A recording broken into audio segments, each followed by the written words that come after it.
जिंदाबाद, प्रायोरिकता जिंदाबाद, प्रायोरिकता जिंदाबाद। नहीं चलेगा, नहीं चलेगा, काला कानून नहीं चलेगा, नहीं चलेगा, नहीं चलेगा।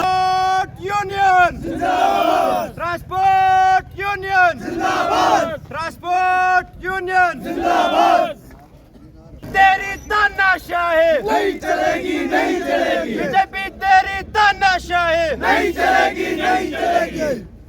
दीदी कमला, बीजेपी तेरी तानाशाही नहीं चलेगी, नहीं चलेगी। वापस लो, वापस लो, काला कानून वापस लो, वापस लो, वापस लो, काला कानून वापस लो, वापस लो, वापस लो, काला कानून वापस लो। बीजेपी का टमाटर। ट्रांसपोर्ट यूनियन जिंदाबाद, ट्रांसपोर्ट यूनियन जिंदाबाद, ट्रांसपोर्ट यूनियन जिंदाबाद। नहीं चलेगा, नहीं चलेगा, गुंडागर्दी नहीं चलेगा, नहीं चलेगा, नहीं चलेगा, गुंडागर्दी नहीं चलेगा, नहीं चलेगा, नहीं चलेगा, काला कानून नहीं चलेगा। प्रायोरिकता जिंदाबाद, प्रायोरिकता जिंदाबाद, प्रायोरिकता जिंदाबाद, प्रायोरिकता जिंदाबाद। नहीं चलेगा, नहीं चलेगा, काला कानून नहीं चलेगा, नहीं चलेगा, नहीं चलेगा, काला कानून नहीं चलेगा। वापस लो, वापस लो, वापस लो, वापस लो, वापस लो, वापस लो, काला कानून वापस लो, वापस लो, वापस लो, काला कानून वापस लो। नहीं चलेगी, नहीं चलेगी, गुंडागर्दी नहीं चलेगी, नहीं चलेगी, नहीं चलेगी, गुंडागर्दी नहीं चलेगी।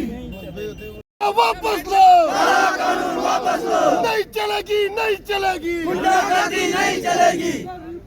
कौन सा आज ट्रांसपोर्ट यूनियन जो किश्तवाड़ के और डोडा, रामपुर, घाटी वगैरह जितने भी ये रास्ता सड़कों पर जो गाड़ियां दौड़ती है, उन लोगों ने जो है यहाँ पर एक बुक जो हड़ताल की है, क्या कुछ बताएंगे उसको लेकर? देखिए, ये पूरे इंडिया में ये स्ट्राइक का सिलसिला कुछ दिनों से चल रहा है। उसी के चलते जम्मू कश्मीर में भी कुछ दिन से पहले ये जारी हुआ है। आज किश्तवाड़ यूनियन ट्रांसपोर्ट की तरफ से भी इसको स्टार्ट किया गया, जिसके चलते यहाँ पे जितने भी बस के ड्राइवर है, जिसके क्रूज़र के ड्राइवर है, इको के ड्राइवर है, तमाम यहाँ हेडक्वार्टर में आए हुए हैं। इसमें पर्सनल लोग भी है। आज हमारा सिंपल सा ये मैसेज है, आज से ये स्ट्राइक स्टार्ट की गई है। हम इस तानाशाह सरकार को ये बताना चाहते हैं कि अगर आपने ऐसा कोई कानून भी लाते हो तो रात के अंधेरे में ये कानून क्यों लाया जाता है। दूसरी बात यह है कि अगर ये कानून किसी अच्छे चीज़ के लिए लाया होता तो इसलिए हम इस चीज़ पे खुशी मनाते हैं कि ये कानून जी किसी अच्छी चीज़ के लिए लाया गया। पहली बात, अगर इन्होंने ये कानून लाया है, पहली बात जाके ARTO ऑफिस किश्तवाड़ में लाइसेंस बनाने का काम ये बंद करे। अगर ये ड्राइवरों को लाइसेंस देते हैं कि इसका मतलब ये है कि वो ड्राइवर गाड़ी चला सकता है। अगर एक ड्राइवर गलती से उसका हादसा होता है, कोई लड़का उसके पास में आके खुद टकराता है, उसमें ड्राइवर की क्या गलती है? वो 10 साल सज़ा देने के बावजूद भी 10 लाख रुपए 20 लाख रुपए उसको पे करना है। 20 लाख अगर उसके पास होता फिर वो ड्राइवर गाड़ी क्यों चलाता? दूसरी बात मैं आपको बता दूंगी, ये तानाशाह सरकार का रवैया जो है वो हर दिन बढ़ता जा रहा है। 2024 में ये अपने इलेक्शनों को जीतने के लिए कुछ भी कर सकते हैं। ये पहले धर्म के नाम पे राजनीति करते थे, अब धर्म के नाम पे इनको राजनीति करने का मौका नहीं मिल रहा है। अब ये ऐसा कुछ करना चाहते हैं कि जिससे ये देश को आपस में लड़वाना चाहते हैं। अब आप क्या चाहते हैं? यही हम चाहते हैं कि अगर गवर्नमेंट इस पर कुछ अच्छा फैसला लेती है तो हम ठीक है कि हम भी उनके फैसले का इंतज़ार कर रहे हैं। अगर ये इस कानून को वापस नहीं लेती है तो आज से ही किश्तवाड़ ट्रांसपोर्ट जितना भी ट्रांसपोर्ट है हम स्ट्राइक करेंगे जब तक न ये काला कानून वापस देंगे। ओके, हुआ है, क्या कुछ बताएंगे इसको लेकर, क्यों ये धरना प्रदर्शन आप कर रहे हैं? देखो जी, 2 से 3 हज़ार ड्राइवर को तनख्वाह मिलती है और क्या कहते हैं, वो भी टाइम से कोई ट्रांसपोर्टर देता नहीं है।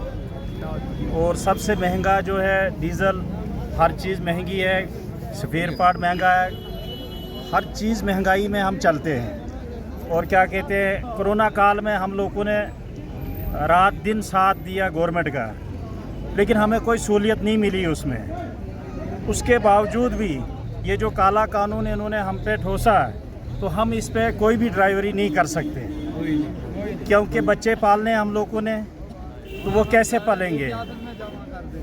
तो हमारी ये गुजारिश है कि हम लोगों ने लोन लिए हैं बैंकों से गाड़ियों के लिए, तो 2-4 दिन में हम देखते हैं, नहीं तो वो गाड़ियाँ हम वापस बैंक को वापस दे देंगे, क्योंकि हमारी बहुत मजबूरी है। हमने क्योंकि ज़मीनों के कागज़ दे के गाड़ियाँ ली हैं, तो ड्राइवर अगर नहीं चलाएगा तो गाड़ी कहाँ से चलेगी।